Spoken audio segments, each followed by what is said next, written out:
Today, I'm going to give you some life hacks for stress, anxiety, and depression with a good friend of mine, Dr. Trina Boice. We're going to talk about physical tips you can do, emotional tips you can do, and who doesn't need life hacks for these important things, because we need all the help we can get to make it through this crazy coronavirus year. So stay tuned.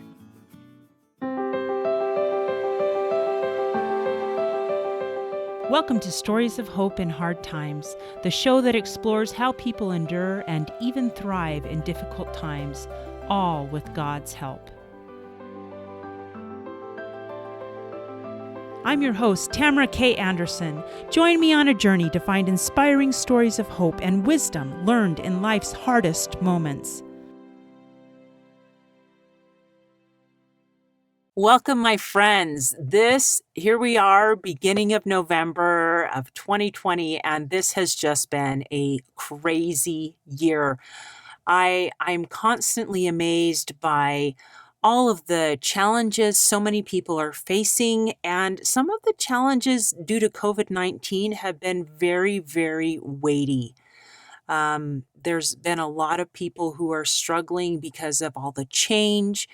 There's been an increased amount of stress, anxiety, depression, and even suicide rates. So this is a topic that is a really challenging one to juggle and handle and deal with. But in order to do so, I am so pleased to bring back my guest from last week, Dr. Trina Boice.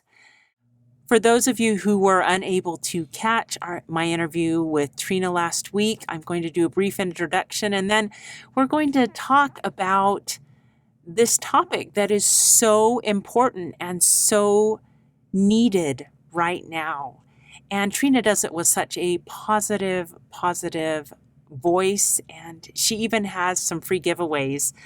So, Dr. Trina Boice is the #1 best-selling author of 31 books, and she was named the California Young Mother of the Year, which really amuses her 4 sons. She teaches online, she creates online courses, and she's got a free offer for you guys later in today's podcast. She's a movie critic on moviereviewmom.com. She has a daily podcast on Alexa called Daily Inspirational Quote with Trina. And last week, we were blessed to have her talking to us about parenting and the miscarriages that she experienced and the lessons she learned from those. So if you didn't catch last week's episode, go back and take a listen to get more of the background on Dr. Trina Boice and her story. So let's transition a little bit into this topic of anxiety and depression and stress, because there's a lot of that in the world today. There's a lot of stress and anxiety and even more depression since COVID-19 hit. This is a topic that I think it's good to learn about and be aware of and be able to learn coping strategies, because we are not immune to it. And we may have situational depression, like when you had your miscarriage for your baby. It was because of hormones and it was just a quick temporary thing. But there are circumstances in life, like if you have a loved one pass away, where it can dramatically change and affect you, and you may be grieving for a while. So what advice or tips would you give to someone who is struggling with a lot of stress, a lot of anxiety, or even depression? You're absolutely right. I think in a normal world, everybody has moments of depression, anxiety, and stress. That's just life. You mentioned I teach online for a university, and I was grading an assignment this morning, in fact, and one of my students asked me a question in his assignment. He said, "What am I supposed to do? Because I think everything is going my way, and then it doesn't anymore." Mm. And I wrote back and I said, you know what? That's life. Mm-hmm. So part of it, as I mentioned earlier, is expectations. If you think life is meant to be perfect and rosy all the time, no wonder you're going to be disappointed and depressed. That's not the plan. Now, personally, I believe that one of the reasons why we're here on earth is to learn and grow. And as you mentioned before, how do we possibly learn and grow if everything is the same, everything is stable, everything is happy, everything is good and easy? Well, we don't.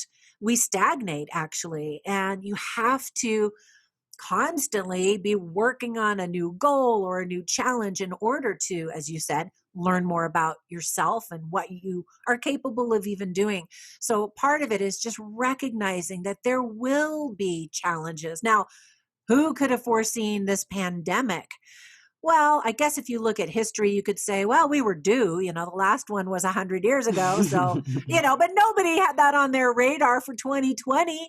We all started the year, this is going to be the best year ever. We all had our goals. I went out and bought this awesome planner, which has turned out to not be very helpful this year as I cross out all of the things that I had planned on doing this year. But knowing that life is going to have twists and turns, that's super helpful just to know. And then I mentioned to you earlier before we started recording that I grew up with a dad who was very staunch and very capable, emotionally, physically, top of his game, and of course demanded and expected that of all of his kids. And so, of course, we've been a huge disappointment to him. I'm only partially kidding. But, I grew up with the attitude of what's wrong with these people if they have to go to a shrink? My dad would say, well, you don't have to go to a shrink. You just suck it up. He was definitely the mentality of get some grit, get some resilience, just suck it up. And so I was like, yeah, okay. Yeah. What's wrong with all these people that can't handle X, Y, or Z? And I realized back when I was in high school for the first time, I noticed once a month, I wasn't thinking logically. And I was like, I wonder if those are related. And yes, they are. And and so having babies and hormones and all that kind of stuff, that honestly, for women, and I hope this doesn't sound sexist, but women are twice as likely to have depression as men. So that was kind of like a light bulb moment for me when I realized, my body has to do with my emotions. I mean, my brain activity and the food that I'm consuming and the exercise I'm getting or not getting. And in fact, I've talked with a lot of therapists, and they say the very first thing that they do before they sit down and listen to their clients' stories is to ask them to get a physical exam. Let's make sure your body is working correctly. Let's address the immediate needs of your body. Are you eating good, healthy food? Because that will help you to feel more clear-minded. When I eat junk food and garbage and I have a sweet tooth, I start to have cloudy thoughts, and I'm not working at my most alert ability. And I recognize that. So getting enough sleep, I recognize that when I don't get enough sleep, I'm cranky and irritable and don't think straight. So first you need to address those physical conditions of your own body, and then look at the physical conditions of where you are. If you don't have windows open and you're not getting that vitamin D from the sunshine, that could be affecting your mood. If you're in a dirty house, that can affect it. My husband and I are exactly the same. Whenever there's junk everywhere, we both kind of get cranky with each other. And then it's happened enough that we're like, okay, clearly we need to straighten up this house, because it really affects our mood and our attitude. So look at your physical environment of your body, then look out at your outside environment. And having a candle or aromatherapy going, smells can really change your mood as well. I believe in the power of essential oils. And so that can affect your environment as well. And then, of course, it's extending further your social environment. The people that you surround your life with, are they uplifting and inspiring? Or when you get together, do you just both go down this complaining spiral and leave each other feeling like, well, I got that off my chest, but you don't feel any better, you know? Mm-hmm. So surround yourself with people that pull you up. I have a girlfriend who is always trying new things and involved in this and that and the other and exposing me to new things that I didn't even know were out there. And I love her for that. And, we have different relationships with different friends. I have other friends where I absolutely can, I call it vomit all over them emotionally. And, this is what's happening, and Mm-hmm. they are the type of friend where they know how to handle that. And we do end up, or I end up feeling revived or rejuvenated because of what they're able to do. But I try intentionally not to just like bleh, all over Yeah. everybody. No, these are great tips because we do need to first take care of our physical needs. I'd never thought about looking at the environment around you, but you're right. If you clean even something up, it gives you a sense of accomplishment and it almost pulls you forward. It's like starting a ball rolling, Absolutely. Um, Yeah. it makes such a huge difference. And I love what you say about surrounding yourself with people that can be a positive influence in your life, and that different people fill different roles, because there are times Yeah. we're going to need somebody to just listen to our sob story, and there's times we're going to need some cheering up, and so um, it's good to have a variety of friends who you can turn to when you're struggling. Yeah, and there are things that you can do that will literally change your energetic vibration. Now, this might sound hippy dippy woo woo, but thoughts and energy absolutely work together. And in fact, it was the same girlfriend who's always introducing me to new ideas and fun activities and things. She had me read this book, and it was really eye opening to me. It introduced to me the idea of energy and how, it's not like I couldn't have figured this out by myself, but I had never really thought about it in these terms. When you're feeling sad and depressed, almost nothing will pull you up, because you're pretty committed to staying down at the bottom of the barrel, right? Mm-hmm. And those literally are the words that describe the lowest despair, Mm-hmm. where there is no hope. And I love that your podcast focuses on hope. Hope is such a powerful thing. It is my all-time favorite theme in literature and movies. But anyway, hope is a really powerful thing. I do want to share with your audience some coping techniques. And in fact, I have a free gift for your audience. Ooh, So I'm we going to love free rattle. gifts. Oh, good. I'm going to rattle off some various coping techniques that are helpful. And you won't remember them all, even if you try to write them all down. And so you can just go to this website, findingjoytoday.net, and you just click on the box, give me your email address, and I will shoot that to you in an email. And you'll have the whole document of all of these coping techniques. And then before I forgot, I also have a second gift, and that is right before the pandemic, I create online courses, and I had noticed a lot of people talking about depression and anxiety in my extended family, and I knew that there was a need. So I created this course, and so it's an online course offered at lifelonglearningeducation.com. But as soon as the coronavirus hit, and I saw depression and anxiety levels skyrocket, I Mm-hmm. knocked the price of this course down so you can save 90% off of that Wow. course, and you use the code Corona 2020. And I think I calculated, I think basically with the discount, it's like $10 for that whole course. But Wow. that also will give you tons of coping techniques and ideas. And not all of them will work, but some of them will. And Mm-hmm. that's all it takes, is to just get a few that work. And so as I was talking earlier about this vibration, the lowest levels are despair and anxiety and stress and, hopelessness.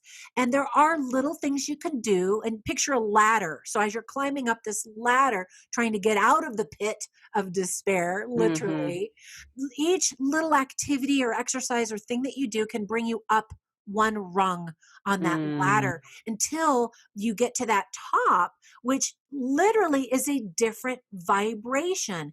The energy is actually different. It vibrates much higher.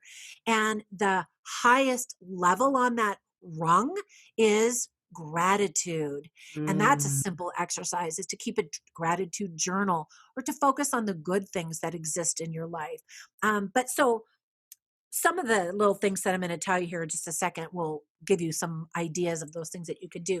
But back to my dad and how I grew up, and my sisters and my brother and I, we all had that same mentality, like, just suck it up already, Mm. until my one, I won't say who, but somebody in my extended family married into a family that actually had clinical depression in their family. Like, Mm. it's a genetic component, and it has attacked, I should say, because it's kind of an unfair, vicious enemy that attacks this family genetically for generations. Wow. And my twin sister is a nurse practitioner. And the two of us were like, we kind of had the same epiphany, like, wow, there's an actual genetic component to depression. There are Mm-hmm. people that really need medicinal support. It's not a matter of just suck it up. It's Mm-hmm. a matter of, I need some physical, chemical help so that I can make better choices or have the ability to even try some of these coping techniques. So I Right. absolutely recognize that now. And if anybody needs therapy, there is no shame whatsoever. You just need additional support, and there's nothing wrong with it. And I know people that go in for like marriage counseling. I have friends that say, yeah, we just went in for a quick tune up. Like Mm. everybody, every marriage struggles at times, and everybody needs a tune up, whether it's individually or in relationships. And so I think that's a really healthy way to look at it, to just say, hey, I need a little tune up, or I need a little extra help. So, anyway, you can kind of categorize coping styles into three categories. One is instrumental coping, which is more problem focused methods. Um, then there's emotional coping, which focuses more on, obviously, your emotions, your attitudes, your mentality. And then the third one is avoidance. And so I'll Mm. share just a few of what those mean. So we actually talked already about some um, problem focused, some instrumental coping, like physical health, spotting patterns, looking for habits. Like when I realized that once a month, my attitude was different. There's a physical component that's affecting my ability to think correctly, or at least for me. So look for patterns and triggers. Make an if then list. Like for me, like I told you, I have a terrible sweet tooth. I loved working at Le Cordon Bleu, teaching classes. I ate some amazing food. And so I had to write a little if then list. If I am feeling snackish and I want sugar, then I will, you know, drink herbal tea instead, or, try to come up with Mm-hmm. reasonable alternatives. And sometimes they work and sometimes they don't. There are times where I just have to have that cheeseburger or bacon or, whatever. And that is okay. We're humans. Mm-hmm. Um, and then we talked obviously a little bit about faith, and how another instrumental coping technique is to apply your values.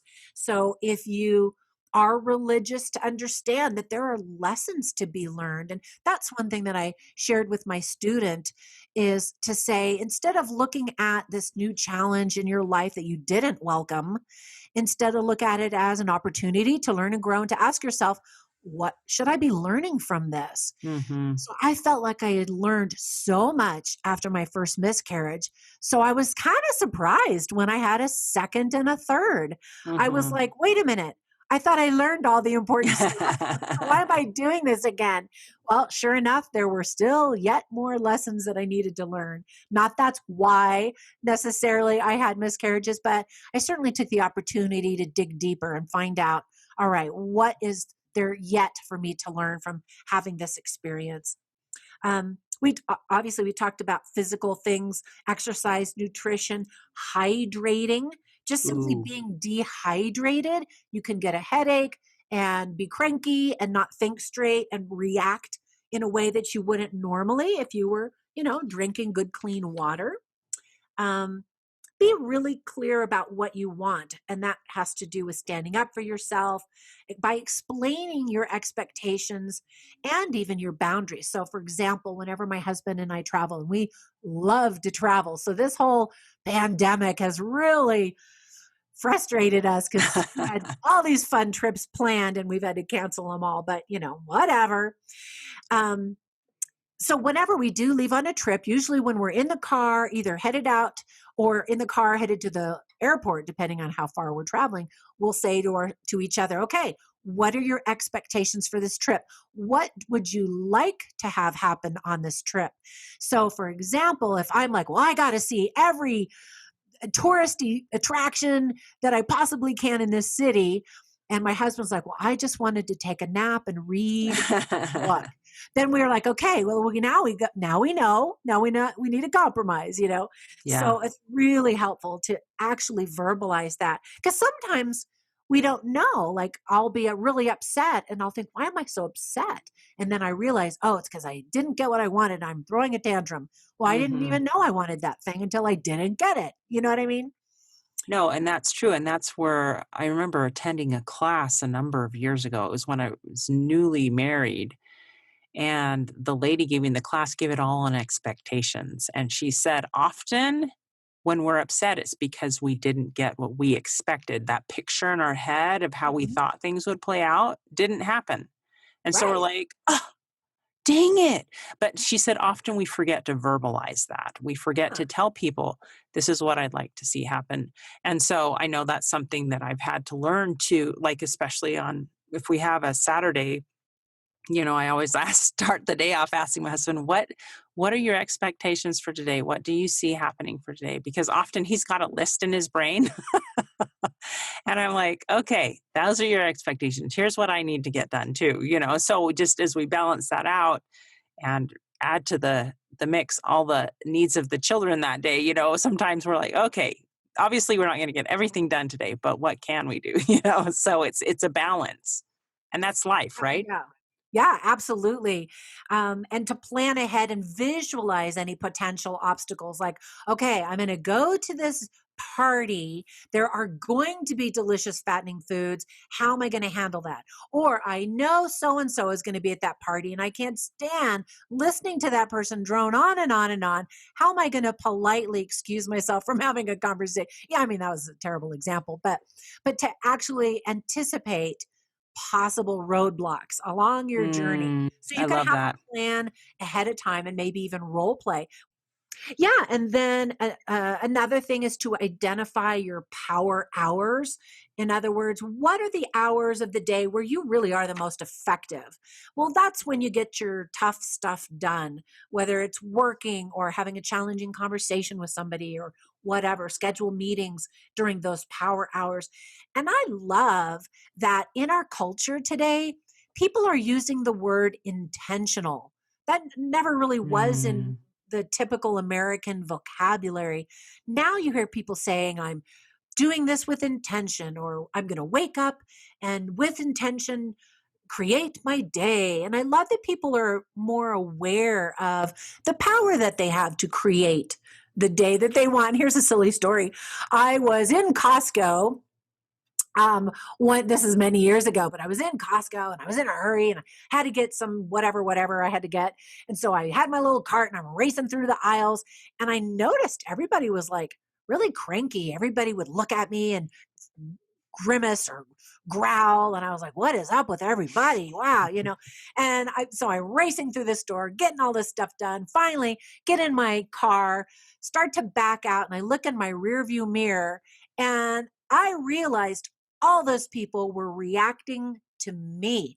I was the one that was cranky and frustrated and angry and had that on my face. I mean, I literally saw that on my face when I got in the mirror and I was like, oh, Wow. oops. And so we can create to some extent what we experience in the world by simply creating a positive, happy environment. And so I created, you mentioned a podcast that I have. I was invited to create this podcast called Daily Inspirational Quotes. And I was thrilled to, first of all, be extended that invitation from this company. And every day I get to share these inspiring thoughts. And I have a little Facebook group called the same thing. And people will say, oh, you just made my day. And that little Facebook group is filled with people who are in such happy, good moods because they're there with the intention of inspiring each other. And I love that. Anyway, so, another thing here, we're still on that very first strategy, and I know we're running out of time, but another tip is to simply do one thing at a time. I'm all about multitasking and I feel like I'm getting all this stuff done. But honestly, they have studied brain waves and they can scientifically now prove that a human being can really only focus on one thing for 90 seconds. And Wow. then you could take, 5-second break and then do something else. But as I feel like I'm doing all this stuff at the same time, I realize I'm not giving any one of those things 100% of my effort. Right. And we get depressed when we expect too much of ourselves. Well, why can't I do 50 things at the same time? Well, because you can't. So stop trying, Don't expect to do so many things. And my husband and I laugh and just say, once we started having kids, we really had to lower our standards and our expectations because everything takes way longer than you ever think it would. Oh, right? yeah.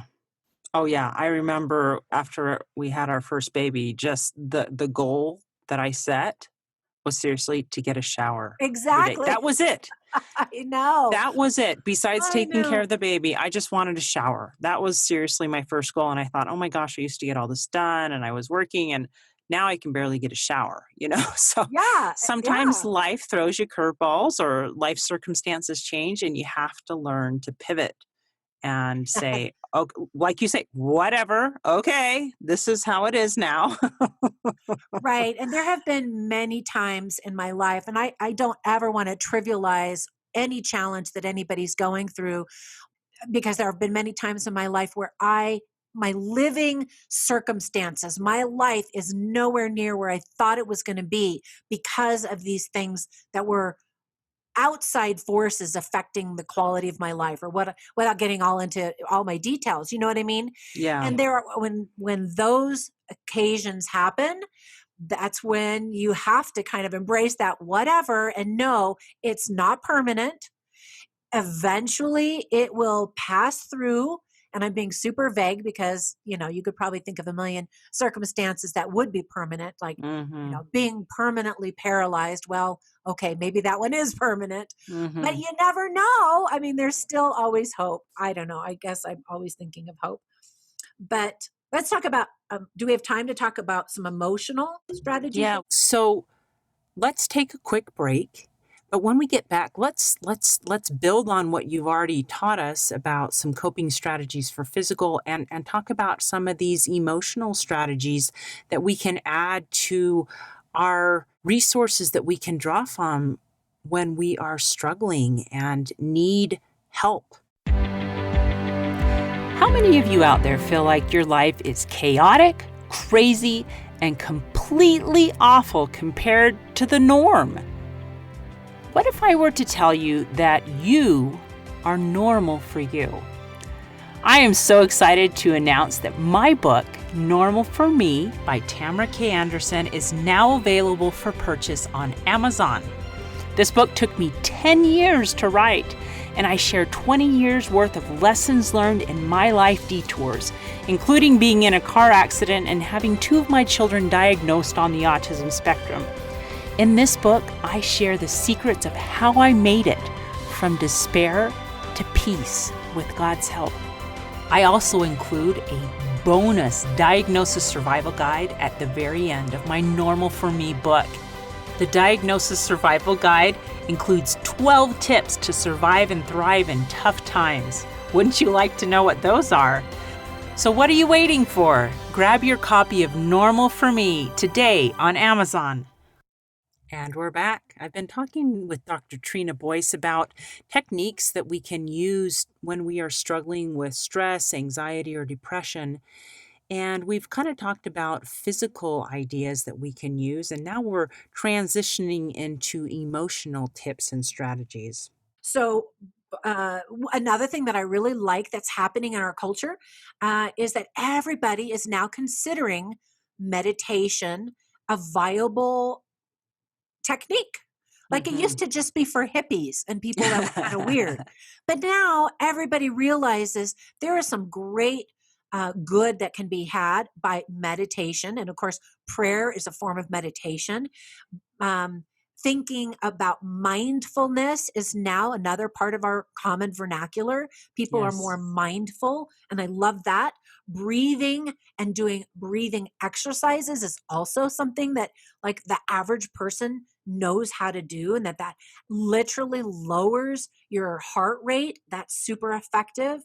Um, it's something as simple as taking 5 minutes during a stressful moment or a time of the day where you're normally stressed out or don't have energy or whatever, or somebody's going to come home and they're going to bring bad voodoo energy into the house. Watch some YouTube videos, get some laughter going. Mm. Listen to podcasts like yours, or my little inspirational podcast is so short. You can bang that out in 3 minutes or less. Literally, that's all it is 3 minutes every day. And then if you have an Echo device, I mentioned I love these voice assistants. Now, if I say her name, she's probably going to start talking because she's sitting right next to me.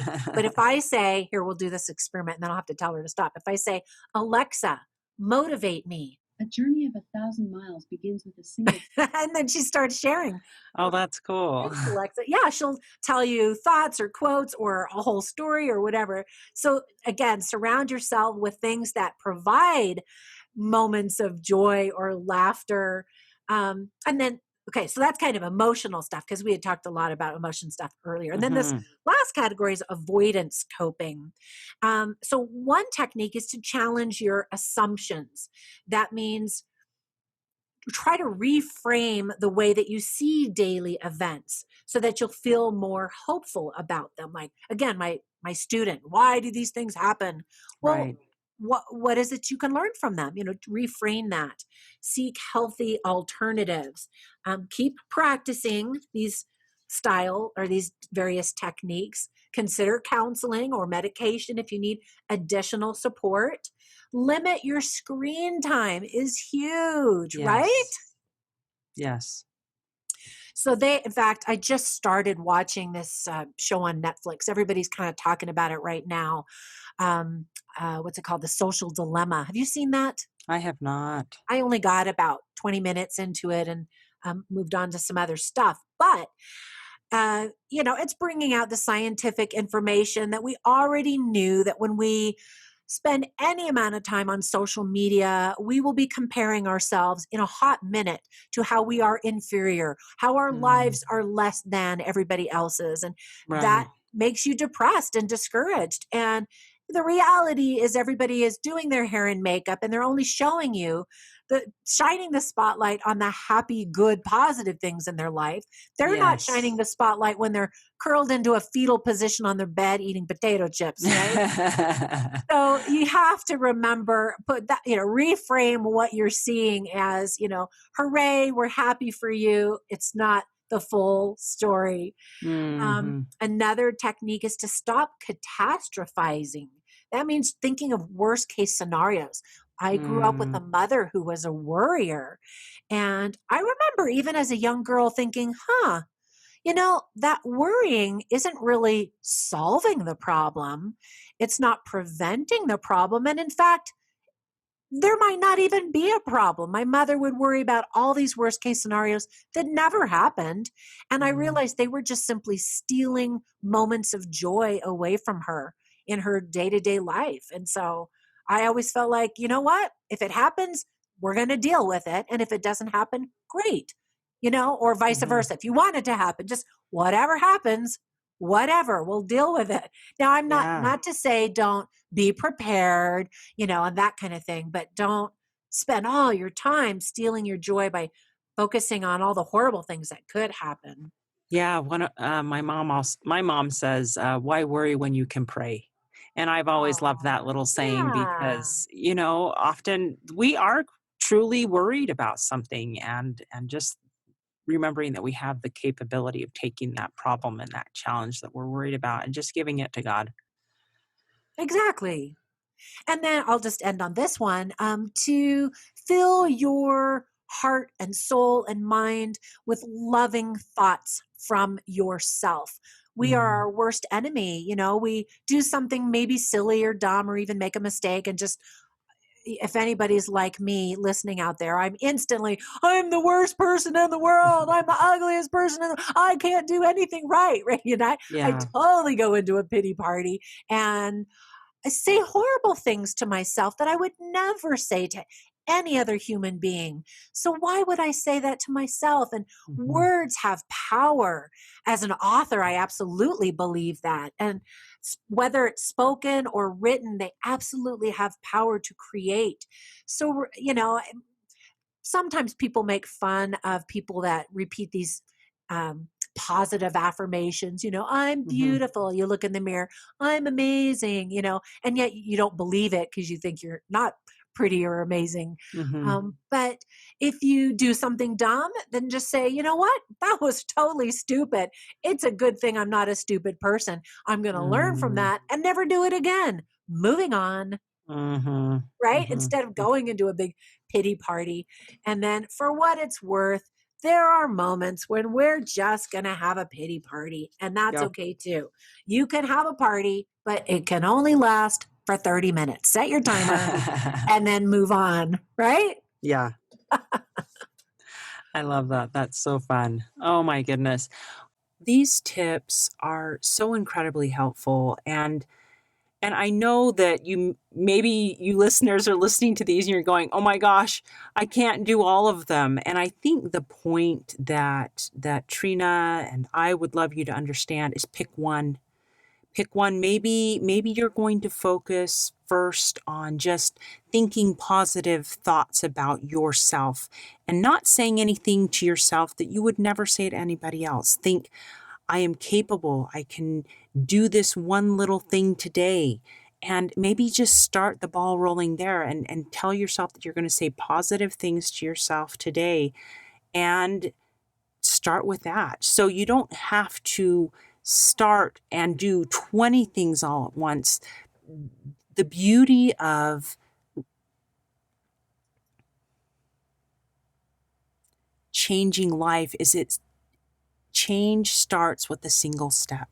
And so if you're feeling discouraged and don't know what to do and don't know where to turn, and there's one of these things that you feel like, oh, I should try that, try it.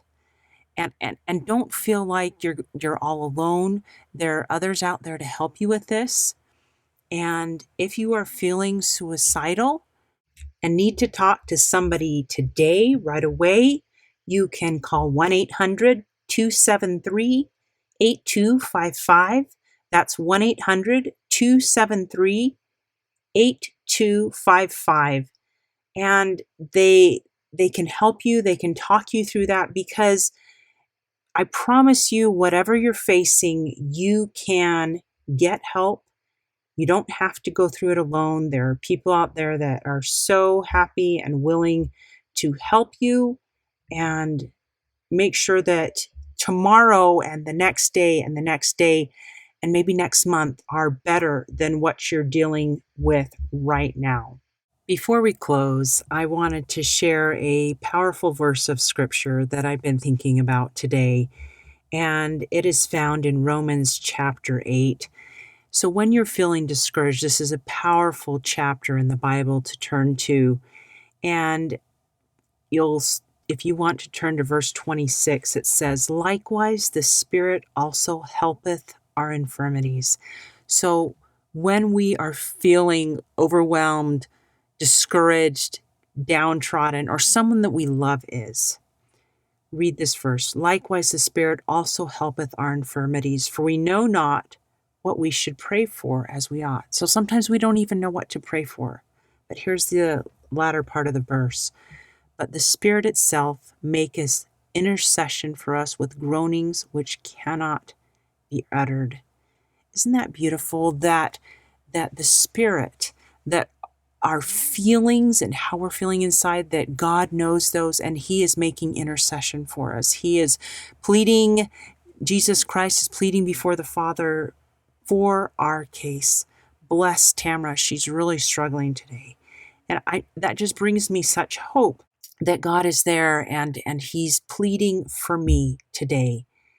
And then if you'll go down just a little bit farther in the chapter to verse 35, it says, "Who shall separate us from the love of Christ? Shall tribulation or distress or persecution or famine or nakedness or peril or sword?" So we can add stress and depression and anxiety. We can add all those to that list.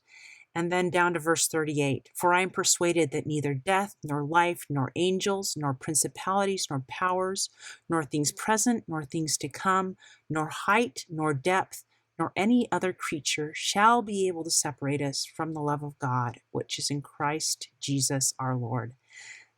So no matter where you are in life, no matter what you've done, no matter how in the depths of despair you're feeling right now, Jesus Christ loves you, and nothing you do or think or say will ever change that. So you can rely on that. That is a sure anchor, and I hope that brings you hope.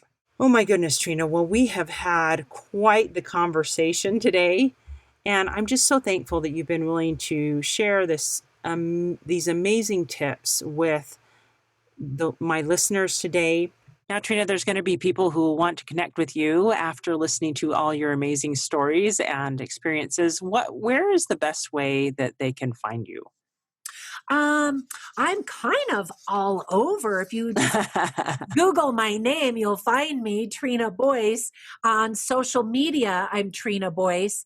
But if you want this little free gift, go to findingjoytoday.net, and it'll talk a little bit about that online course and send you or give you a link that you can also click on that takes you to that online course if you'd like to check that out. And then it also will give you a link to take you off in the other direction to find my podcast. I'm on YouTube. I've got 4 different channels, and those do have different names. One of them is my name. One is Movie Review Mom. Another one is called Empty Nest Travel Hacker. And I started that one when my husband and I thought we were empty nesters there for a quick minute. And so I haven't had time to post a whole lot of content on there. And then I have another one that supports all of my online courses called Lifelong Learning Education. Love it. So, yeah. Well, thank you for sharing your lifelong education, or just a smidge of it, with us today, and talking everything about anxiety, coping skills for anxiety, stress, and depression. So this has just been phenomenal. Trina, thank you so much for sharing your stories of hope and helping us realize that we can cope with hope as well. Thank you so much, Tamara. You are awesome. And I love all the good that you're pouring into the world with your podcast. Thank you.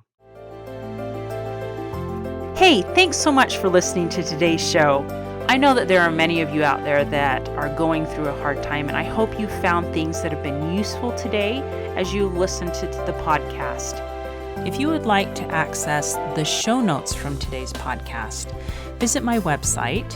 It is storiesofhopepodcast.com. That is where you'll find favorite quotes from today's episode and shareable memes. And those are fun because you can share them with your friends on social media. You will also find the links mentioned throughout today's episode so you don't have to remember what those were. And also all the tips that were shared. Sometimes tips are shared so much throughout an episode you forget. What were those great things? So go to the show notes, storiesofhopepodcast.com, to look up these fantastic resources.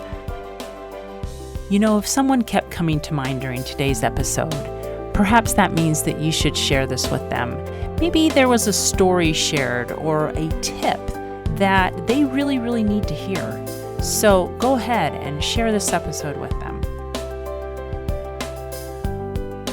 May God bless you, especially if you are struggling, with hope to carry on and with the strength to keep going when things get tough. Remember to walk with Christ, and He will help bear that burden. Above all else, remember, God loves you.